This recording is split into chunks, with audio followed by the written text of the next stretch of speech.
All right, everybody. Welcome to a brand new episode of Tacos en Europa. That was 3 welcomes for you guys. That's how excited we are today. My name is Jorge. My name's Edgar. We're here, as the only podcast that gives you all the information on Mexican players in Europe in 2 languages. And we talk about every single player. We don't miss on anyone, not that we have a lot this season. But, we still try to keep track of everybody. We make sure you guys get all the information so that you guys can tell us who deserves to be in the national team and who should stay home. But other than that, guys, you can listen to us on all podcast platforms and on YouTube. And be sure to follow us on social media everywhere. Just look up Tacos en Europa. You guys will find us. ENG, let's start in the Premier League. How does that sound? Like, we didn't thought we were going to get so much Premier League this season, but we're pretty happy, I guess. Oh, yeah, more than we definitely thought we were going to get. So 2 players still Yes. there. Raul Gimenez still stays there. He's in Fulham now, for those that don't know.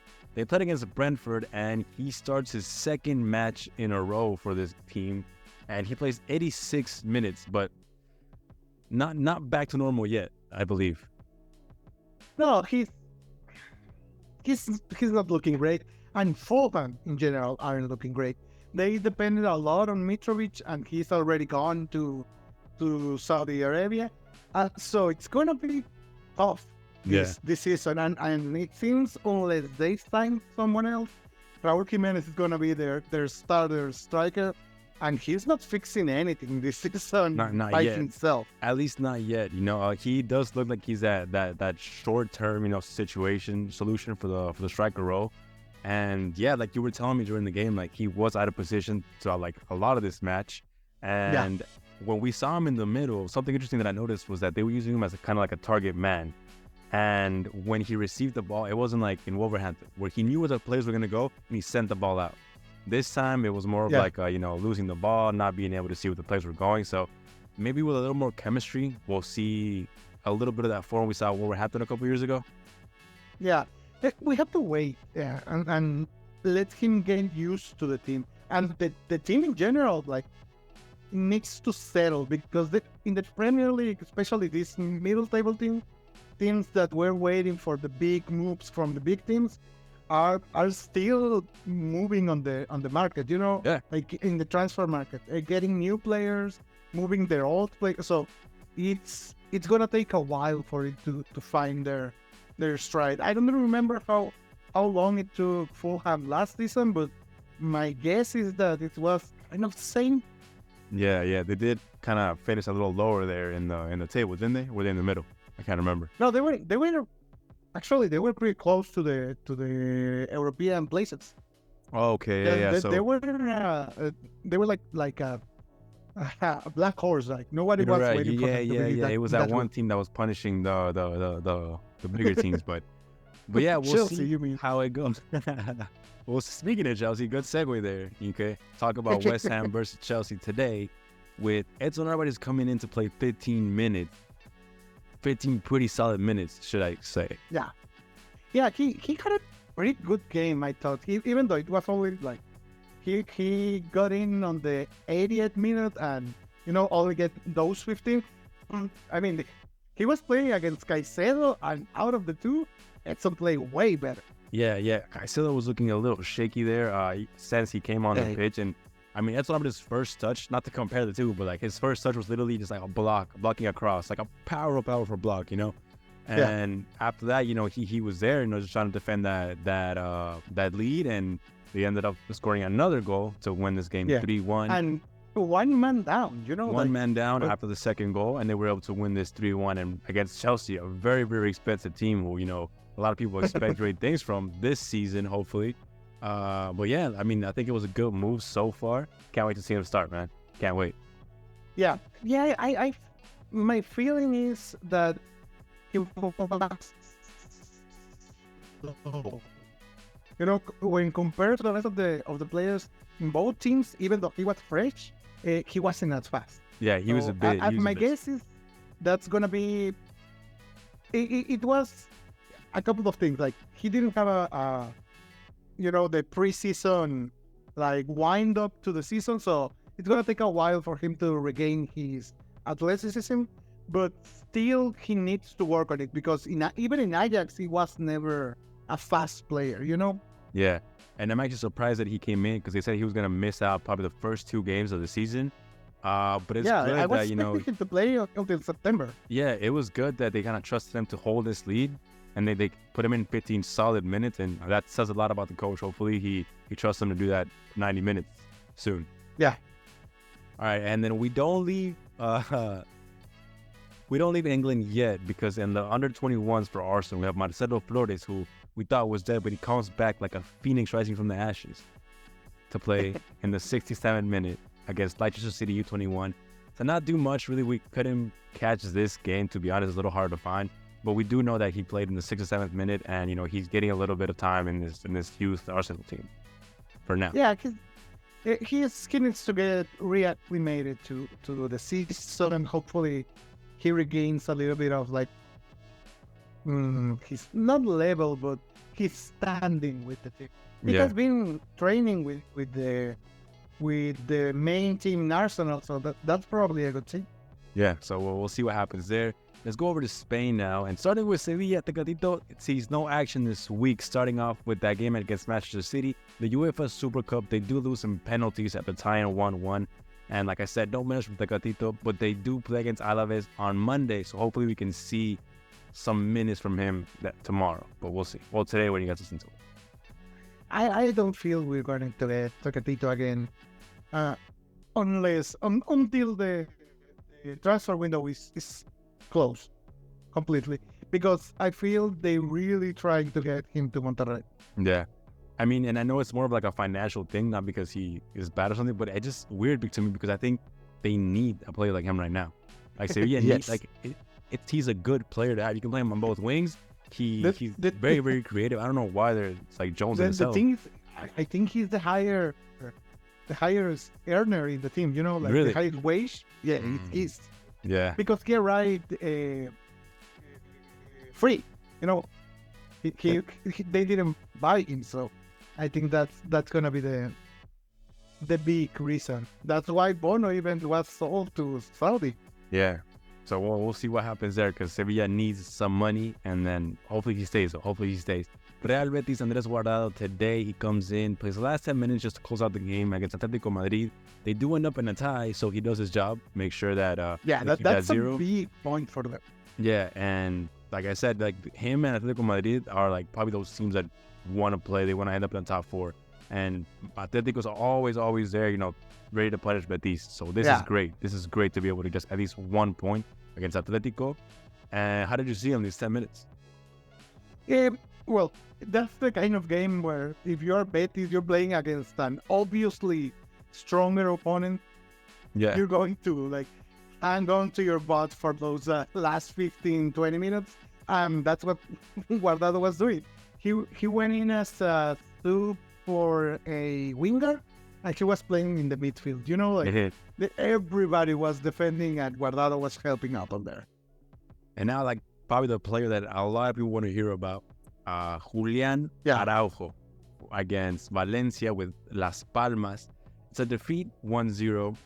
He comes in the second half, literally at the second half. Yeah. And it's a pretty good game. You can tell me about how you saw Julián Araujo in his debut for Las Palmas. His La Liga debut. La Liga debut.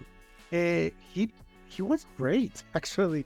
He was really, really, really good at getting to the final tier. He even got 2 key passes to the forwards and almost, got an assist. It was the biggest play of the game for him was a bad clearance from the keeper, which Araujo had put it to the forward, and it was the forward alone with the keeper, and he messed it up. But it was amazing. It was certain to be a goal, and the forward messed it up. Yeah. And then the rest of the game, he was really good up front. Valencia is playing, is fighting to then don't get relegated. So I felt it was one of those games that he's not gonna get that many in the season. Yeah. Where he did have an error, though, if I remember correctly. Yeah. defensive area. That's what I was getting at. Against Valencia, you can attack, Mhm. being Las Palmas, but on a counter, he was awfully out of position. And when they play Atletico, when they play Betis, when they play Madrid, both of them, Barcelona, they're going to get their asses kicked, especially Araujo on the wing. You know, I feel that's the big thing to draw from it. Because when he can attack, he looks pretty good. But Yeah. I'm not sure on his defending still. Yeah, not yet. So hopefully when we see him against a stronger team, we'll be able to see, him working on that, because that's like one of the things that we really need in the national team.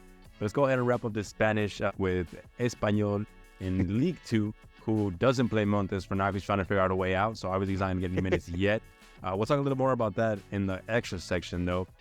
Sporting, we have Jordan Carrillo, who stays on the bench. Really, really weird decision. I don't understand why he extended his contract Yeah, it's and kind leave of him on the weird. bench. And then Esteban Lozano, though, is the newcomer here. He does come in the 68th. Very, very efficient minutes. 15 touches, 8 out of 8 passes, 1 out of 2 crosses, and 1 out of 1 long balls. He has 2 clearances and 2 interceptions, so pretty busy 15 minutes. They do lose 0-2, though. And now they play against Mirandés, with Jonathan Gomez's... ¿Sí perdieron? Yeah.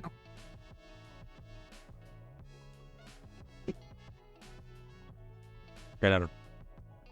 And they do win the game 3-0 against Mirandés, who actually, fun fact, has Jonathan Gomez, the Mexican-American international, who could play for Mexico as well if he decides to do it.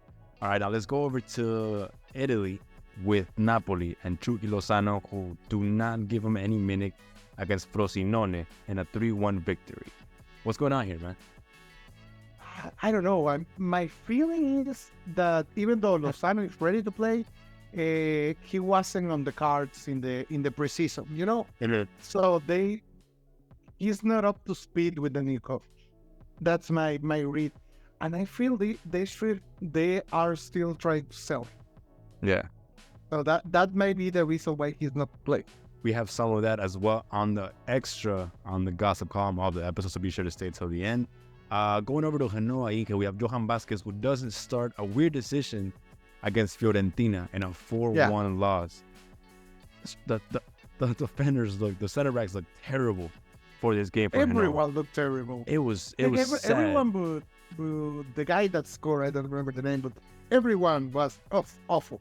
And then, they were playing on a 5-man defender list, Johan Vasquez enters in around the 60th minute and he got his ass kicked along with the other left back that played the game on the beginning, because that wing was getting all the best plays on the game. It was Nico Gonzalez from Argentina and Coyote or something, the right back from Fiorentina, and we're having a great game. And it was like open for everyone.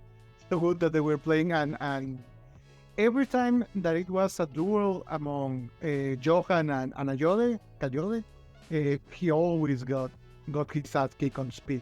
Because again, he's fast for a center back. He's not fast for a wing back. He ended up winning only 2 out of 5 duels in the ground. But his passes were great again, 89% with 2 out of 2 long balls. And he looked better than the other guy. Yeah. It was definitely a step up for Genoa to put him in. So hopefully this establishes him as a starter now, whether it's on the wing or as a center back. I think he could do both, for Fiorentina, depending on the game, obviously. But hopefully it's the last time we'll see him out the bench. Salernitana Inge, Memo Ochoa versus Roma in a 2-2 tie. Yeah. I don't know, man. Pretty candidate for the game of the week. We'll see what happens at the end of the episode. But how did you see Memo Ochoa here? I mean, it's always hard to talk about a keeper because he only got like 4 plays in the game and he stopped 2 and let 2 in. So, I mean, is that good? Is that bad? It's against Roma, so it's a good point to get, but still, it's not anything to write home about. It's a lot more variables, like you have to think about the defense, how they're doing, things like that. Yeah, and now talking about the defense, the first goal that Salernitana received was all the fault of the center backs. They just open a channel for for the Roma attacker and just let him in to kill Ochoa alone. But the second goal came from a corner kick, and it came to the small box. You know, that's the realm of the That's keeper. the area, yeah. And we know Memo Ochoa doesn't like to leave the line. goal. So if he went out to find the ball, he would have stopped that goal. But with Memo, he's not gonna learn anything. It's the forever conversation there. But yeah, a decent game, not too great for Memo Ochoa. A good point for Salernitana overall. Yeah. Going over to Netherlands, Inke, only one player here with Santi Gimenez against Sparta Rotterdam. Rotterdam derby, Inke, in a 2-2 tie. Another good game. Not so much for Feyenoord, just in general, it was a great game. But Feyenoord, man, they need to figure their situation out. Because we do have 90 minutes from Santi Gimenez with a goal, a really, really beautiful goal. But Feyenoord is looking... like a Borghetti special, that kind of goal. Yeah.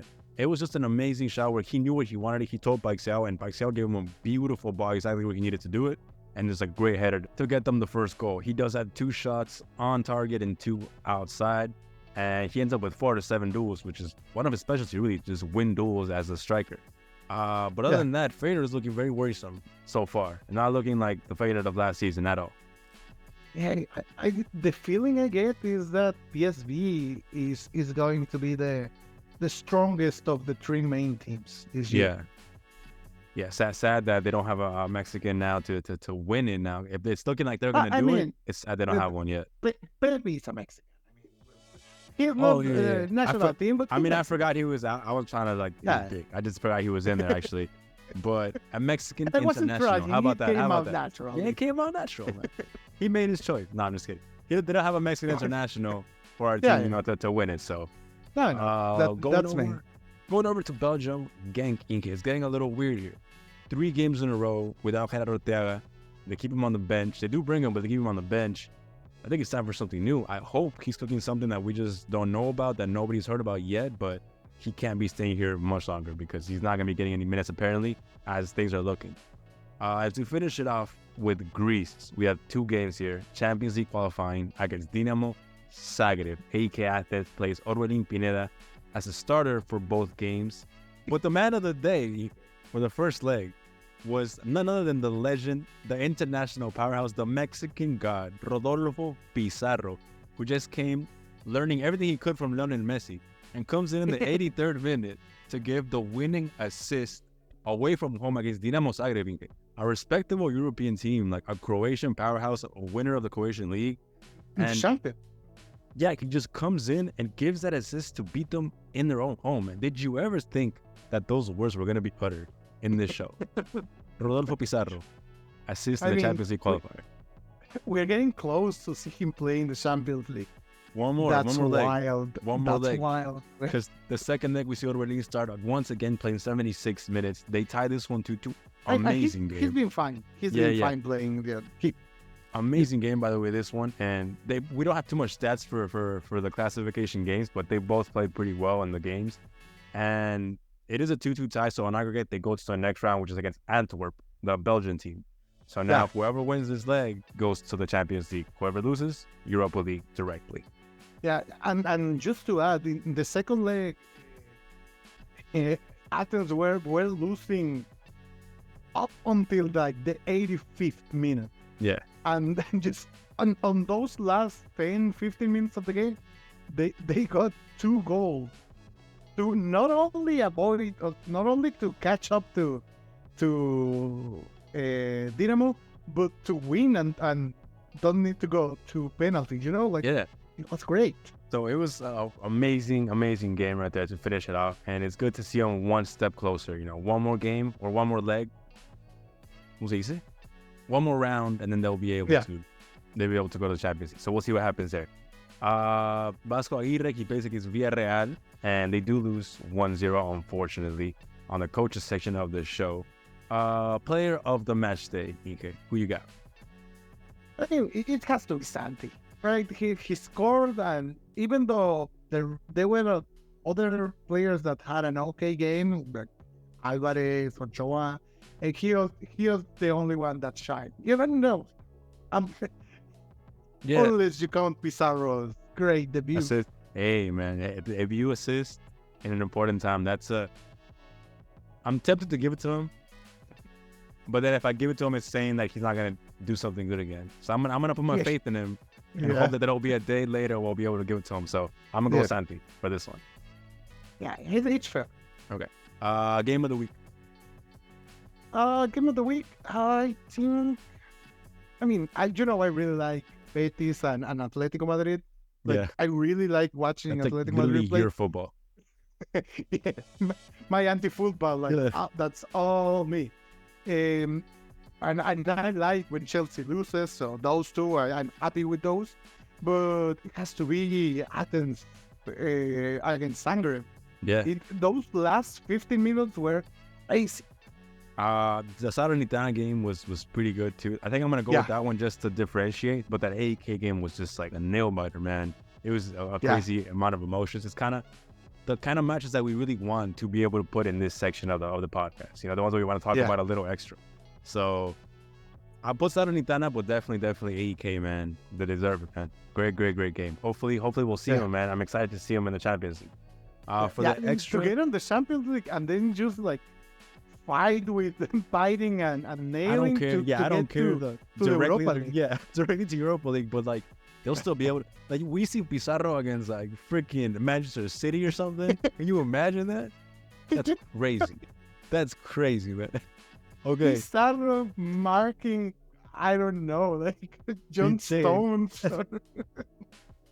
Harry Kane against Crazy, Bayern or man. something, bro. Like that's wild. Okay, and now for the extra column, the gossip column, as you call it, for the show. What do you have for us here? I know it's gonna be a short one today. I mean, there were rumors again running of Lozano going to Saudi. I don't know what's gonna happen. I still will really like him in a middle table team in either Italia or Spain, but who knows? And then there were rumors about Montes again, that the links to Almeria, which like editors note. Last episode, I say they were just ascended from the second division. That was last season. Yeah, So like the second season in a row. this is their second season on La Liga, and there seems to be like that link seems to be broken. So like Montes probably won't go to Almeria, but he's really fighting to get out of Espanyol. So who knows what's gonna happen? Yeah, America is still looking for him. And just to close it up, the Leagues Cup ended up with the three main teams being MLS teams and Monterrey on the fourth place because they played all bench. yeah. Like they were like 70 So did Philly, to be fair. year though. olds. So did Philly. What? So did Philly, to be fair. They also played bench. Yeah. I mean, you don't want to fight for it. So especially when, I don't know Philly, but Monterrey was already qualified to the Conca Champions. So They don't really cares? care. So yeah, so that's just like one little thing before I know we want to close the episode, but when we talk shit about Leagues Cup, we're not going against like the MLS. Anyone that likes MLS, is not their fault that Mexico did so bad this tournament. It's against our administrators, that like against the federation, not yeah. like Mikel Arreola and those assholes. Not Okay. no. If you like MLS, you're fine. It's not your fault. We're not bitching against you. Oh, is that what it was? I thought it was against. Okay. Now I know. It's no. Yeah. No, it's a second that. Yeah, for sure, man. Like we're just disappointed in our situation mostly. Obviously, a lot of respect for everything, and I personally do respect the way that they are growing up, and they're gonna get there at some point. They're gonna grow a little bit, little by little. They do have Messi in there now, so who knows how it's gonna evolve. But I think it's gonna happen the same as with the women's football, the national team. Like they're going to hit a wall that unless they develop as a real football nation, with relegation, getting the money, not like you can be Saudi Arabia. Yeah. They're gonna hit that wall, like unless you start doing things well, Yeah, you're not For gonna sure, yeah. grow out of that. Yeah, it's just a little formality. That's not gonna stop us from making fun of their defense, you know. But Oh still, no, just a little formality we gotta put in there. But all right, man, it's time to close it up. Thank you guys for listening. I am Jorge. my name's Edgar. We'll see you guys next week for more action. Now, everybody should be playing next week, so don't miss that episode. We will see how it goes. All right, guys, have a good one. A good goal. Doing that goal and assist. Or you like? Selección. Call them up.